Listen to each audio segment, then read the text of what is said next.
ETF index mutual funds నేర్చుకుని stock మార్కెట్లో రాణించాలనుకుంటున్నారా? వెంటనే ఈ నెంబర్కి కాల్ చేయండి. హాయ్ సాయితి. హలో అండి.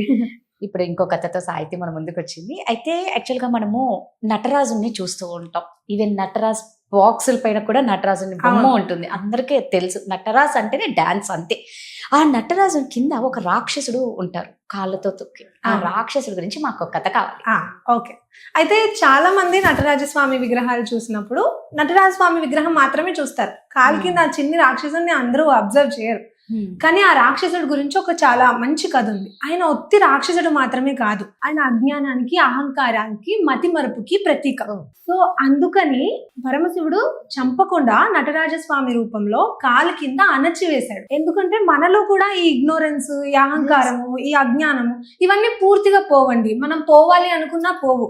అది ఎప్పటికప్పుడు అది సెట్ చేసుకోవడానికి మనం జ్ఞానాన్ని పెంచుకోవాలి, అహంకారాన్ని తగ్గించుకోవాలి, మంచిగా బతకడానికి ట్రై చేయాలి. అలాగే ఈ నటరాజస్వామి ద్వారా మనకి ఏం తెలుస్తుందంటే ఆయన ఆ అజ్ఞానాన్ని, అహంకారాన్ని పూర్తిగా పోగొట్టకుండా ఆయన కాలి కిందే అణిచివేసి ఉంచుతారు. ఇప్పటికీ కూడా ఆ స్వామి ఆ రాక్షసుడు కాలి కిందే ఉన్నారని చెప్తారనమాట.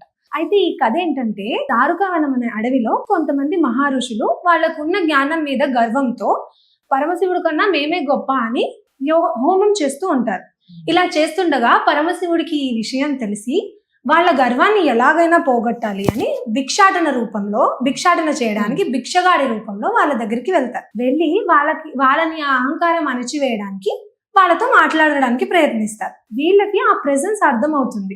పరమశివుడు అంటే వీళ్ళెవరో ఉన్నారు, వీళ్ళు మా అహంకారాన్ని రెచ్చగొట్టడానికి ప్రయత్నిస్తున్నారు అని తెలుసుకున్న వాళ్ళు ఆ మనిషి మీద, అంటే పరమశివుడు, అది మనకి తెలుసు కానీ వాళ్ళకి తెలియదు, ఆయనని ఎలాగైనా సంహరించడానికి ఆ హోమంలోంచి ఒక భయంకరమైన పులిని తయారు చేస్తారు. పులిని తయారు చేస్తే ఆ పులి భయంకరంగా చాలా ఎర్రగా పొడుచుకుంటూ ఈ భిక్షగాడి వైపుగా వస్తుంది. కానీ అసలు తెలిసిందేంటి, అది శివుడు, పరమశివుడు. ఆ విషయం పులికి తెలియదు, అక్కడ ఉన్న మహర్షులకి తెలియదు. ఆ పులి ఆయన వైపుగా రాగానే ఆ శివుడు ఆ పులిని సంహరించి ఆ పులితోలుని ఆయన ఒంటి మీద కప్పుకున్నాడట.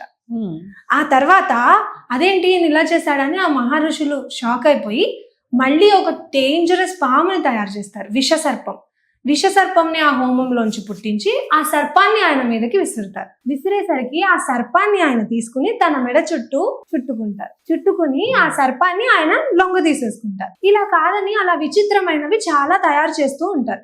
తయారు చేసి ఆయన మీదకి విసరడానికి ప్రయత్నిస్తారు. ఆయన వచ్చిన ప్రతి దాన్ని ఇలాగే అయితే సంహరిస్తున్నారో లేకపోతే లొంగ తీసుకున్నారో.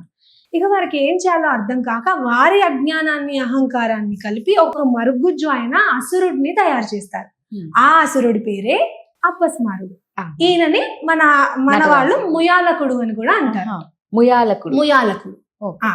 అయితే ఈ అపస్మారుడిని వాళ్ళ అహంకారం, వాళ్ళకున్న ఆ గర్వంతో తయారు చేయడం వల్ల ఈ అపస్మారకుడు కేవలం అహంకారానికి, అజ్ఞానానికి, మతిమరుపుకి ప్రతీకగా పుట్టిన రాక్షసుడు. ఆయన పుట్టిన వెంటనే ఆయన చిన్న మరుగుజ్జు, ఆయన చిన్నగా భయంకరమైన రాక్షసుడు, మరీ చిన్నగా మరుగుజ్జులాగా ఉన్న రూపం, భయంకరమైన రాక్షసుడు కోపంతో శివుడి వైపుగా వస్తూ ఉంటాడు. ఆయన పుట్టిన కాసేపటికే ప్రపంచమంతా అజ్ఞానం, అహంకారం స్ప్రెడ్ అయిపోతూ ఉంటుంది. అలా ఆ ఆరా శివుడికి తెలుస్తుంది. పరమశివుడికి తెలిసినంత ఆరా మన ఎవరికి తెలుసు. ఆయనకు అది అర్థమవుతుంది, ఇదేదో ఇలా ఉంది అని. అర్థమయ్యేసరికి అప్పుడే పరమశివుడు ఆయన శివతాండవం మొదలు పెడతారు. చాలా ప్రశాంతంగా ఉంటారు, ఆయన కోపం ఉండదు, ఏమీ ఉండదు. ప్రశాంతమైన రూపంలో శివతాండవం మొదలుపెట్టి నటరాజ స్వరూపం తీసుకుంటారు. ఆ నటరాజ రూపంలో ఆ అపస్మారుణ్ణి ఆయన కాలు కింద అణచివేస్తారు.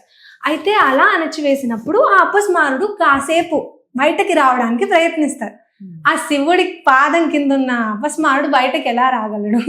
ఇక ఆయన ఎంత కొట్టుకున్నా, ఎంత ప్రయత్నించినా రాలేరు. అప్పుడు ఆ కాలు కింద అణచివేసిన ఆ రూపమే నటరాజ స్వరూపం. ఆ కాలు కింద ఉన్న చిన్ని రాక్షసుడే ఈ అపస్మారుడు. అయితే మనకు తెలియదు ఏంటంటే, ఈ అపస్మారుడు కేవలం రాక్షసుడే కాదు, మనలో ఉన్న అహంకారం, మనలో ఉన్న గర్వం, ఇవన్నీ.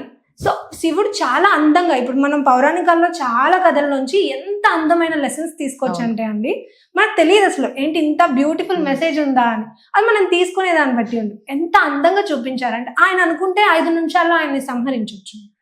కానీ ఆయన సంహరించకుండా కాలు కింద అణచివేయడానికి అర్థం ఏంటంటే మనలో కూడా ఈ అహంకారం ఇవన్నీ మనలో ఉండిపోతాయి. కానీ మనం ఎంత చంపేయాలన్నా అది చంపలేం. కొన్ని సిచ్యువేషన్స్ లో మనకి తెలియకుండానే అది రావడానికి ప్రయత్నిస్తుంది. అజ్ఞానం అవనివ్వండి, అది ఎప్పటికప్పుడు మనం బ్యాలెన్స్ చేయడానికి జ్ఞానాన్ని పెంచుకోవాలి.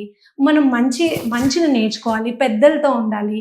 ఇలాంటివి చేయడం వల్ల మనలో అహంకారం తగ్గుతుందని చాలా అందంగా ఆయన కాస్మిక్ డాన్స్ తో, ఆయన తాండవంతో శివుడు మనకి చెప్పాడు అని నమ్ముతారు. చాలా బాగుంది కథ. నిజమే కదా, అనుకుంటే సంహరించవచ్చు. అవును, ఎంత పని సంహరించడం శివుడికి. ఆయనకు ఏందా మొత్తం, అందుకే అంటారు శివాజ్ఞ లేని చీమైనా కొట్టదు. అవును అవును. అంతటి పరమ శివుడే అలా అణిచివేస్తున్నారంటే మీరు అన్నట్టు మనది మనం రియలైజ్ అవుతూ ఉండాలి. మనం ఏం చేస్తున్నాం, మనకి ఎందుకు ఇంత అహము అనేది ఖచ్చితంగా రియలైజ్ అవ్వాలి. Thank you. Thank you.